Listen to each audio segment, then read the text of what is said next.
क्या कोई इंसान इस दुनिया से जाने के बाद वापस इस दुनिया में आ सकता है, और वो भी सिर्फ इसलिए ताकि जिस बुरी तरह से अनटाइमली उसकी मौत हुई हो उसका वो बदला ले सके। इसमें एक बहुत भयानक ब्लैक मैजिक का एंगल भी शामिल हो। अगर आपको ये बातें सिर्फ मजाक लगती हैं तो आपको इन्हीं बातों पे यकीन दिलाने के लिए आज का ये इंसिडेंट है, जो कि है कश्मीर से। तो चलिए शुरू करते हैं।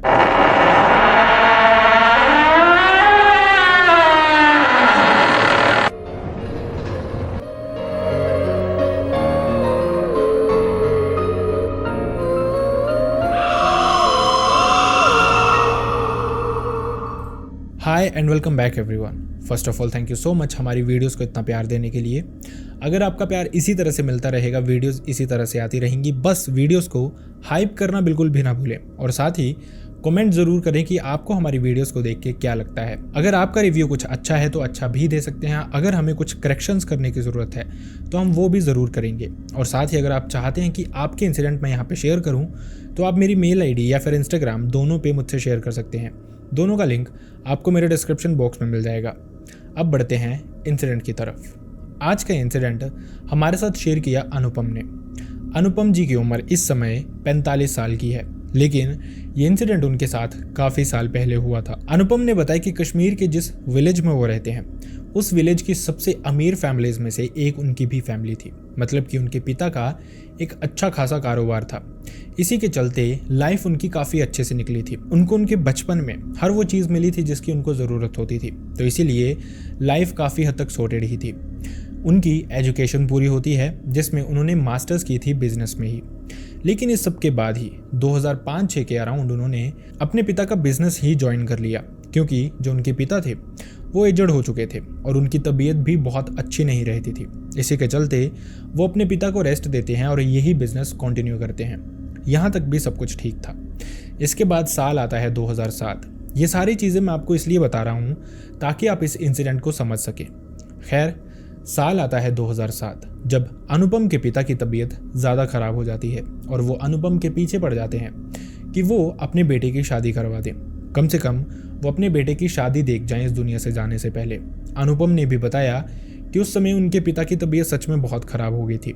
इसी के चलते अनुपम एक लड़की के साथ रिलेशनशिप में थे और अभी तक अनुपम ने अपनी फैमिली में नहीं बताया था, लेकिन उनको आसपास से काफ़ी रिश्ते आने शुरू हो गए थे। जैसा मैंने आपको बताया, उनकी जो फैमिली थी वो one of the most wealthiest families में से थी, मतलब जो उनके गांव के लोग थे। इसी के चलते उनको ठीक ठाक रिश्ते आ रहे थे। लेकिन इस सब के चलते उन्होंने रेखा के बारे में, जिसके साथ अनुपम रिलेशनशिप में थे, उनके बारे में अपनी फैमिली में बताया। फैमिली को भी इस सब से कोई ऑब्जेक्शन नहीं था। इसी के चलते सब कुछ बहुत अच्छे से निकलता है और 2007 के ही एंड तक इनकी शादी भी हो जाती है। इसके बाद अनुपम ने बताया जो उनकी लाइफ थी वो और भी ज़्यादा खुशियों से भर गई थी, क्योंकि उनको जो लड़की चाहिए थी, जिसके साथ वो प्यार करते थे, वो उनको मिल गई थी। बहुत सारे लोगों को उनका प्यार नहीं मिलता, लेकिन अनुपम के साथ ये केस नहीं हुआ था। इसके अलावा उनकी फैमिली भी खुश थी। पत्नी जो उनके घर पे आई थी रेखा, उससे भी उनके माता पिता बहुत खुश थे। लाइफ में सब कुछ बहुत अच्छा चल रहा था। जिसके बाद वो आउटिंग्स करते हैं, हनीमून पे जाते हैं और वापस कुछ टाइम बाद वापस आके इसी काम को कंटिन्यू कर देते हैं, अपने बिजनेस में ही जुड़ जाते हैं। ये सब कुछ बहुत अच्छे से निकला था। इसके बाद अनुपम ने बताया 1 साल उनका बहुत अच्छा निकला, जिसके बाद उनकी जो खुशियाँ थी वो 2 गुनी हो गई थी, क्योंकि उनके घर पे एक बेटी ने जन्म लिया जिसका नाम उन्होंने विधि रखा। अनुपम हमेशा से ही अपने घर पे एक बेटी चाहते थे और वही उनको मिल भी गई थी। इसके बाद उनकी खुशियाँ और भी ज़्यादा बढ़ गई थी। अनुपम ने यह भी बताया कि विधि के बाद उनके घर पे किसी बच्चे ने जन्म नहीं लिया, लेकिन वो एक ही बेटी से इतने ज़्यादा खुश थे कि वो और कुछ चाहते भी नहीं थे ज़िंदगी से। खैर, जैसे तैसे आगे इसके बाद 2 से 3 साल निकलते हैं। 2011 का साल आता है जब अनुपम के पिता की सच में डेथ हो जाती है, क्योंकि वो काफ़ी टाइम से बीमार ही चल रहे थे। इसी के चलते फाइनली 2011 में वो इस दुनिया को छोड़ के चले जाते हैं। फैमिली दुखी तो थी, लेकिन वो जानते थे कि जो भी उनके पिता चाहते थे, जो भी उनके ड्रीम्स थे, वो पूरे करके गए थे। फैमिली को एक अच्छी लाइफ देना, अपनी बेटी की शादी देखना और अपने पोते पोतियों के साथ खेलना, ये सब कुछ वो करके ही इस दुनिया से गए थे। खैर, इस सब के बाद थोड़ा टाइम और बीतता है। साल आता है लगभग 2014 से 15 के अराउंड का। अनुपम ने बताया इस समय उनके साथ चीज़ें थोड़ी सी अजीब होनी शुरू हुई थी। मतलब कि जो अनुपम की वाइफ रेखा हैं, उनकी तबीयत अचानक से बीच बीच में ख़राब हो जाती थी। और ये जो तबीयत खराब होती थी, ये एकदम से ऐसा लगता था जैसे उनको कोई बहुत भयानक अटैक पड़ा हो, जैसे इस चीज़ का सोल्यूशन अभी कभी करवाना पड़ेगा, नहीं तो वो शायद इस दुनिया को छोड़ के भी जा सकती हैं। ये जो चीज़ें थी ये बढ़ती जा रही थी। हालांकि उनके एक फैमिली डॉक्टर थे जो घर पे भी आके उनको दवाइयाँ देते थे, वो हॉस्पिटल्स भी जाते थे परमानेंट रेगुलर चेकअप करवाने भी, लेकिन ऐसी कोई बीमारी नहीं थी जो रेखा के अंदर हो। लेकिन जब ये प्रॉब्लम रेखा को होती थी तो ऐसा लगता था जैसे उसको कोई बहुत भयानक बीमारी है। ये सारा का सारा जो साइकिल था ये अनुपम ने बताया लगभग 1.5 से 2 साल चलता रहा। इसी तरह से चीज़ें होती रहीं। अचानक से रेखा की तबीयत खराब हो जाती थी, लेकिन धीरे धीरे वक्त बीतता गया, जिसके चलते जो रेखा थी धीरे धीरे उसने रिकवर कर लिया इस सब से। लेकिन जब उसने इस सब से रिकवर कर लिया था, साल था लगभग 2017 और 18 के बीच में। इस समय रेखा के साथ सब कुछ नॉर्मल हो गया, लेकिन ऐसा लग रहा था ये जो चीज़ें थी ये अब शिफ्ट हो गई थी विधि पे। मतलब जिस बच्ची की उम्र अभी सिर्फ 10 साल थी, उसके साथ ऐसी भयानक चीज़ें होनी शुरू हो गई थी। मतलब कि अचानक से वो और सही बिहेव करती थी, अचानक से उसकी तबीयत खराब हो जाती थी। इसके अलावा जो विधि थी वो बहुत एक्टिव चाइल्ड नहीं थी। मतलब कि जैसे बच्चे यहाँ वहाँ घूमते हैं, कूदते रहते हैं, उस तरह का बिहेवियर विधि का नहीं था। वो अपने काम में ही मगन रहती थी, चाहे वो अपनी डॉल्स के साथ खेले, चाहे वो अपनी पढ़ाई करे, लेकिन मोस्ट ऑफ द टाइम्स वो अकेली ही रहती थी। इसीलिए शायद उसको यहाँ वहाँ भागना, बहुत एक्टिव रहना, ये चीज़ें उससे नहीं होती थी। लेकिन अनुपम ने बताया कि इस सब के दौरान जब उसकी तबीयत बहुत ख़राब हो जाती थी, अब जब किसी इंसान की तबीयत ख़राब होती है तो वो बहुत ही ज़्यादा इनएक्टिव हो जाता है। मतलब कि अगर वो अच्छे से काम करता भी हो तो भी वो ढीला पड़ जाता है। तो उन्होंने भी यही एक्सपेक्ट किया था कि जब विधि की तबीयत ख़राब होगी तो वो सिर्फ बेड पे ही पड़ी रहेगी, लेकिन इसका एकदम से उल्टा होता है। विधि इतनी ज़्यादा एक्टिव हो जाती है जितनी वो अपनी लाइफ में वैसे भी नहीं थी। मतलब जब नॉर्मल होती थी वो उस समय भी नहीं थी। ये जो चीज़ें थी ये उन्होंने नोटिस करनी शुरू की और धीरे धीरे उनको लगना शुरू हुआ कि ये कुछ तो गड़बड़ ज़रूर है इस सब में। क्योंकि विधि की तबीयत जब भी ख़राब होती थी, अचानक से वो इतनी एक्टिव हो जाती थी कि आसपास भागना दौड़ना शुरू कर देती थी, घर के बाहर घूमने चली जाया करती थी, कभी कभार अकेले ही डांस करती रहती थी, अकेले ही चक्कर काटती रहती थी। ऐसा लगता था जैसे उसके साथ कोई खेल रहा है, लेकिन एट दैट मोमेंट उसके साथ कोई भी नहीं होता था और पलक झपकते ही विधि फिर से वैसी ही हो जाती थी। मतलब बिल्कुल इनएक्टिव, बेड पे पड़े रहना, ना कुछ काम करना ना कुछ। और इसके अलावा जब वो अकेली खेलती थी, भागती थी, राउंड लगाती थी, उस समय अगर विधि से कोई बात करने की कोशिश करे तो विधि इन बातों का जवाब भी नहीं देती थी, जैसे उसको किसी और इंसान से फ़र्क ही नहीं पड़ता है। ये जो चीज़ें थी ये अनुपम और उनकी वाइफ की लाइफ में बहुत अनसर्टेनिटी लेके आ रही थी। मतलब कि वो समझना चाहते थे, वो जानना चाहते थे अपनी बेटी को, लेकिन वो जैसे जैसे बड़ी होती जा रही थी उसका जो नेचर था वो और भी ज़्यादा अनप्रेडिक्टेबल होता जा रहा था। वो नहीं जानते थे कि उनको इस सब का सोल्यूशन क्या करना है। वो उसको भी डॉक्टर्स के पास लेके जाते रहते थे, मेडिकल स्टोर्स में लेके जाते रहते थे, कभी अपने डॉक्टर को बुलाते रहते थे, लेकिन इन चीज़ों का सोल्यूशन होता नहीं था। ये ब्लैक मैजिक वाला जो एंगल था उन्होंने वो सोचा नहीं था। भूत प्रेत वाली चीज़ों पे वो वैसे भी ज़्यादा यकीन नहीं करते थे, इसी के चलते उन्होंने इस एंगल से कभी सोचा ही नहीं। इसी तरह से थोड़ा समय और बीतता जाता है। अब समय आता है 2018 से 2019 में शिफ्ट होने वाला। सब कुछ उसी तरह से चल रहा था। विधि वैसे ही बीमार रहती थी और बहुत एक्टिव हो जाती थी जब उसकी तबीयत खराब हो जाती थी। लेकिन इसके अलावा विधि इन जनरल देखे तो धीरे धीरे बहुत ज़्यादा वीक होती जा रही थी। ऐसा लग रहा था जैसे विधि को कोई बहुत बड़ी बीमारी हो गई है, लेकिन कहीं भी टेस्ट करवाए, कुछ भी करवाएं तो ऐसी कोई भी बीमारी डिटेक्ट होती ही नहीं थी। दूसरी तरफ अनुपम ने बताया, एक पिता के लिए ये बहुत मुश्किल चीज़ होती है, लेकिन अनुपम ने खुद बताया उसको ऐसे इंट्यूशंस आने शुरू हो गए थे जैसे शायद विधि अब इस दुनिया से जाने वाली है, बहुत ज़्यादा समय नहीं है उनके पास उनकी बेटी के साथ खेलने के लिए, और शायद कुछ बहुत भयानक होने वाला है। अनुपम अपना ध्यान कहीं और बटा देते थे। वो कोशिश करते थे कि उनके दिमाग में इस तरह की चीज़ें ना चलें, लेकिन ना चाहते हुए भी उनका दिमाग वहीं पे चला जाता था। इसी तरह से सब कुछ चलता रहता है और 2019 की शुरुआत होते ही अनफॉर्चुनेटली वही होता है जिसका उन्हें डर था। अनुपम के दिमाग में जो चीज़ें चलती रहती थी वही सच हो जाती हैं और विधि सच में इस दुनिया को छोड़ के चली जाती है। अब ये जो मोमेंट था ये बहुत हार्ट ब्रेकिंग था अनुपम, रेखा और उनकी माँ के लिए। वो बहुत ही ज़्यादा दुखी थे। एक लौता उनके पास एंटरटेनमेंट का सोर्स था। वैसे ही अनुपम के पिता के जाने के बाद वो थोड़े दुखी रहते थे, लेकिन अब ये दुख कई गुना बढ़ चुके थे और उनके घर पे कोई और बच्चा भी नहीं था। जिस पे वो ध्यान अपना डाइवर्ट कर सकें, जिससे इस दुख को वो कम कर सकें। अब हर घर की दीवार, हर घर का कोना उनको खाने के लिए ढूंढता था और यही चीज़ें धीरे धीरे फैमिली में बढ़ती जा रही थी। लेकिन अनुपम ने बताया इस सब के दौरान ही चीज़ें कुछ और भी होने लग पड़ी थी, जो कि बहुत अनप्रडिक्टेबल थी, बहुत भयानक थी और उन्होंने कभी इमेजिन भी नहीं किया था कि ऐसा कुछ हो भी सकता है। अनुपम ने बताया कि विधि जब 8 से 9 साल की थी उस समय वो अकेली सोना शुरू कर चुकी थी। मतलब कि उसका एक अपना बेडरूम था जो कि उसी के हिसाब से डेकोरेट किया हुआ था। मतलब विधि की उम्र अभी 9 से 10 साल ही हुई थी उस समय, लेकिन वो फिर भी इतनी एक्टिव थी, इतना प्रेजेंट उसका माइंड रहता था कि उसको पता था कि अपने रूम की डेकोरेशन किस हिसाब से करवानी है और वहीं पर वो रात को रहती भी थी। वो एक निडर बच्चा था। लेकिन जब विधि के साथ ही चीज़ें होनी शुरू हुई थी, जब उसकी तबीयत बहुत ख़राब हुई थी, तो वो अपने माँ और पिता के साथ शिफ्ट हो गई थी।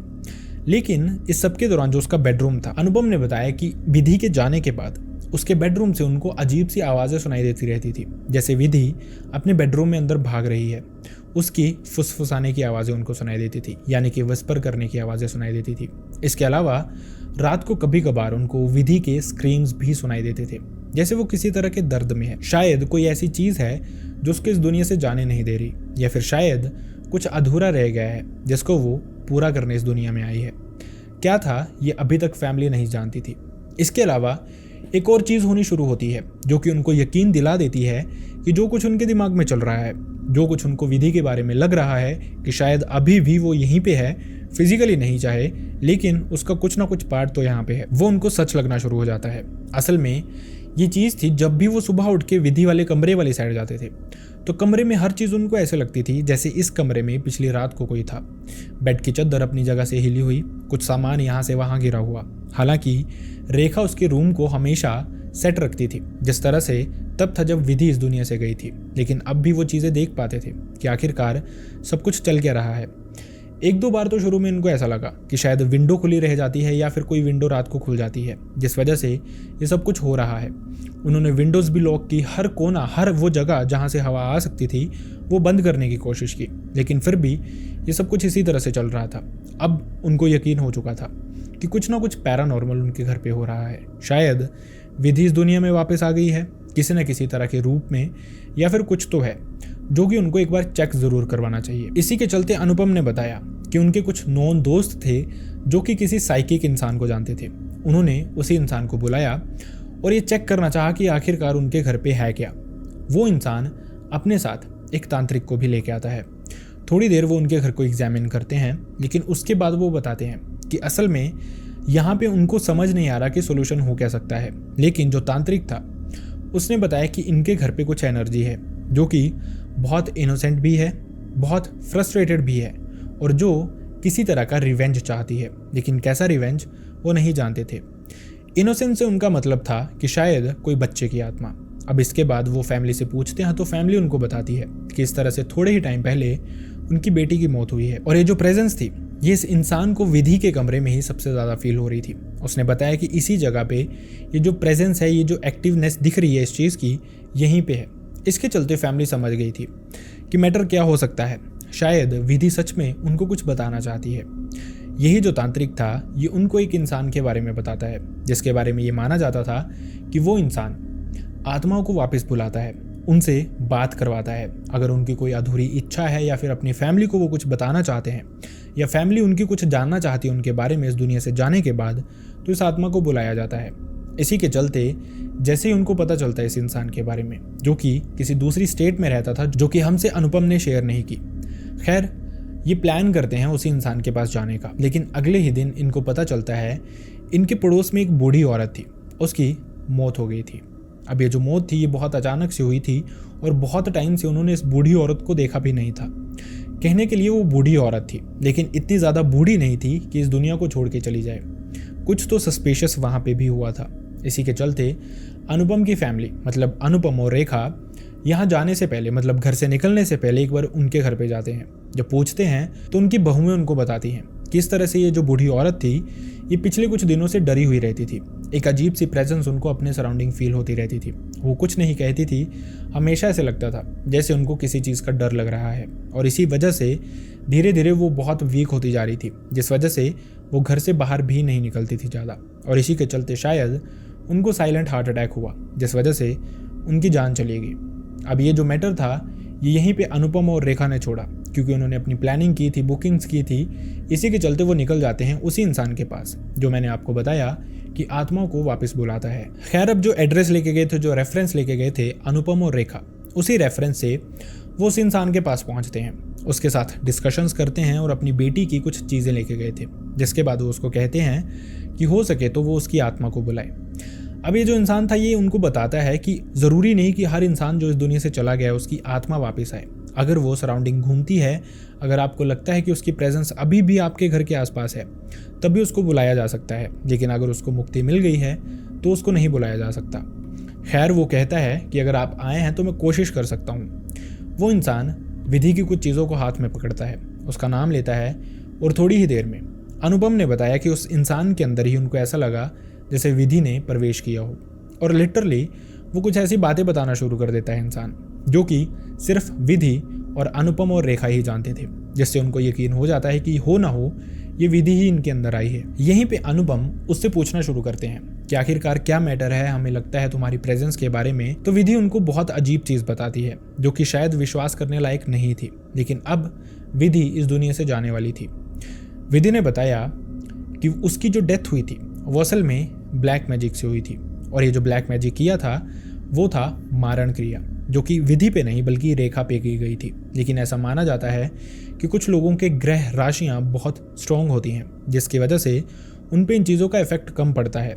उसने बहुत बॉदर किया रेखा को इफेक्ट करने के लिए, लेकिन जब ये क्रिया रेखा पे वर्क नहीं कर पाई, तब ये क्रिया ऐसा माना जाता है कि वापस उसी इंसान पे हो जाती है जिसने ये करवाई होती है।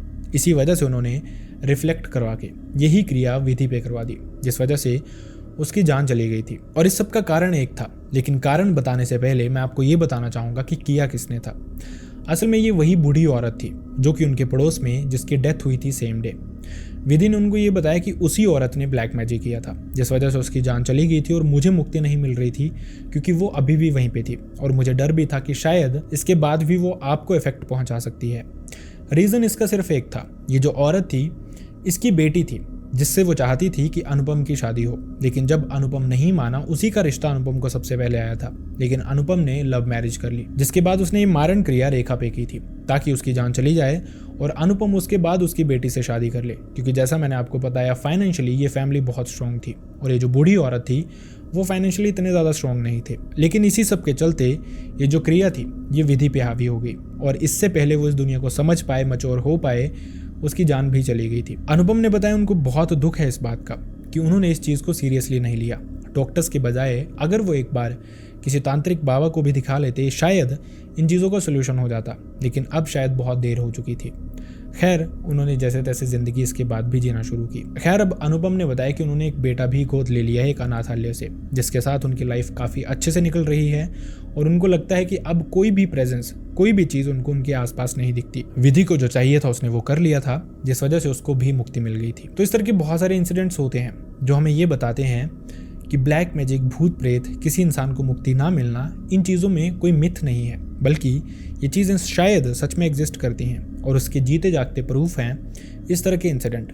आई रियली होप आपको इस इंसिडेंट से कुछ सीखने को मिला हो। अगर आपको इसी तरह के इंसिडेंट्स देखने हैं, कुछ नई लर्निंग्स लेनी है, तो आप हमारे चैनल को सब्सक्राइब कर सकते हैं, वीडियो को लाइक कर सकते हैं और कमेंट करके बता सकते हैं कि आप हमारी वीडियो कहाँ से देख रहे हैं और आपको हमारी वीडियोस में अच्छा क्या लगता है। इसके अलावा हाइप करना बिल्कुल भी ना भूलें। एंड मैं चाहता नहीं किसी के साथ भी ऐसा कोई भी इंसिडेंट हुआ हो, लेकिन अगर आपके साथ, आपके किसी रिलेटिव, नोन, भाई बहन, फ्रेंड या फिर नेबर, किसी के साथ भी ऐसा कोई भी इंसिडेंट हुआ है जो आप चाहते हैं मैं यहाँ पे नरेट करूँ, लोगों तक पहुँचाऊँ, तो आप मेरी मेल आईडी या फिर इंस्टाग्राम दोनों पे मुझसे शेयर कर सकते हैं। दोनों का लिंक आपको मेरे डिस्क्रिप्शन बॉक्स में मिल जाएगा। So see you next time in next video. Bye bye.